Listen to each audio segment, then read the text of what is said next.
We went from arguably the best RWBY volume to a not so good one with Justice League X RWBY 2. Yeah, they released this within the same year as the previous one.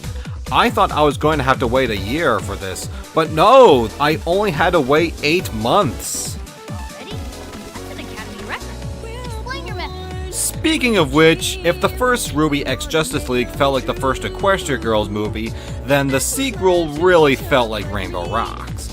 A vast improvement, but nothing else. Picking up after the last film, the Justice League are freed from their digital prison, only to wake up seeing that the world is being invaded by the Grimm. It's gone so bad that even villains are teaming up with the heroes to combat this threat. Not the cool ones like Mr. Freeze or the Legion of Doom, it's the obscure villains that no one knows about. Okay, Killer Croc is alright. The heroes realize that Kilgore is behind this, and he's teamed up with another villain from Remnant in order to do this. Unfortunately, Batman is poisoned by a Deathstalker with a mechanical tail, so the Justice League needs the help of Team RWBY. Back on Remnant, Team RWBY are in Vacuo defending people from the resident Grimm. They soon get a message from the Justice League. After some shenanigans, the team literally cross over into the DC universe and discover they are turned into superheroes with superpowers, except for Weiss. Now it's a battle royale and a mystery to figure out who Kilgore is working for.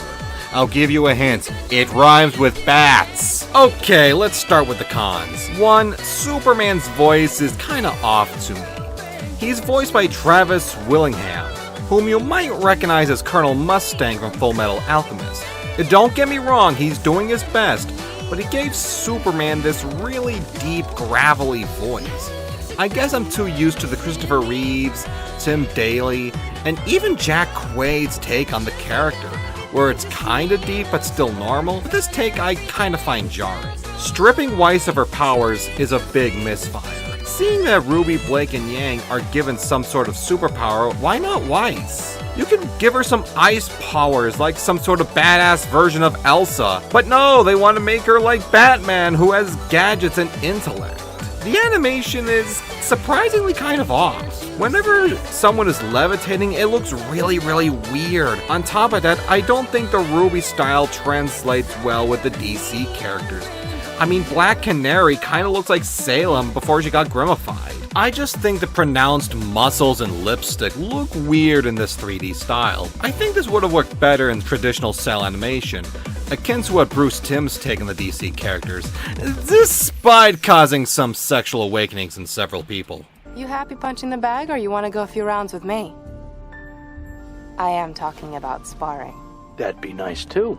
Kinky.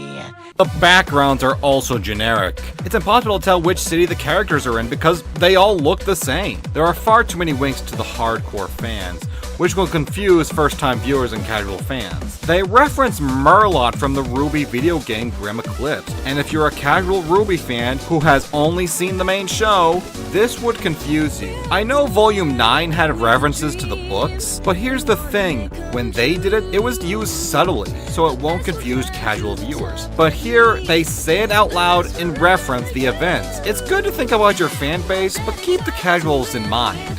Big shock, Kilgore is still lame. I mean, he does have a really killer design, but when the Justice League and RWBY trapped him and Wax in the climax, what does he do? He just possesses people. He really is the Flash Sentry of these movies, despite them actually having a character named Flash. Speaking of which, even the climax is pretty lame. I mean, it has the blueprints for a pretty creative action sequence. They're in a virtual reality that keeps changing, but the chosen locations are so mundane.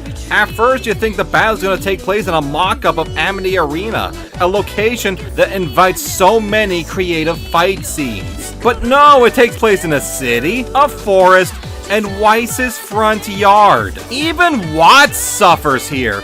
They give him these extra mechanical arms. You think he's gonna do something cool like with those arms like Kali from Golden Voyage of Sinbad, or even General Grievous from Star Wars Episode 3. But no, he just stands there, summons Grimm, and runs away. I think the biggest problem in the movie is that there's way too many story arcs. I mean, RWBY has a complicated arc about trying to do so much before perishing. Not a bad idea for an arc, but it kinda minimalizes her development back in Volume 9. Then there's another arc where Weiss is coming to grips with losing her home in Atlas. Okay, not bad. They touched upon this a little bit in Volume 9, and seeing that Volume 10 hasn't been greenlit yet, it's not a bad place to bring it up. The only problem is that the resolution is really rushed. But wait! There's another story arc with the Flash having PTSD after Kilgore possessed him in the last movie, and he talks it over with Yang. Okay, not every character in a movie needs to have a story arc. Just put a well-defined character into a situation and see how they react is enough. Okay, now we can finally talk about the good stuff. I mean, there's a few. I really do like the interactions between Team RWBY and the Justice League. I like the way that they talk about their problems and what they're going through. I like how they think up strategies and how they fight the villains. Despite me crapping on him earlier, I really do like Watts' redesign, and I wished it was used in the show proper, or used properly here. So what do I think of the entire RWBY/Justice League duology? Honestly, I think they're kinda dull. Say what you want about volumes 5 and 8, but you can tell there was a lot of passion and love of these characters in this world. Even Ice Queendom shares that same passion. At least I can get something out of them. With the Justice League's X RWBY duology, however, it felt like a commission. A corporate product that lacked the heart and soul that made both properties special in their own way. And every time I watch them, they get a little worse. If you like these movies, more power to you. For me, I'd rather read someone's fanfiction.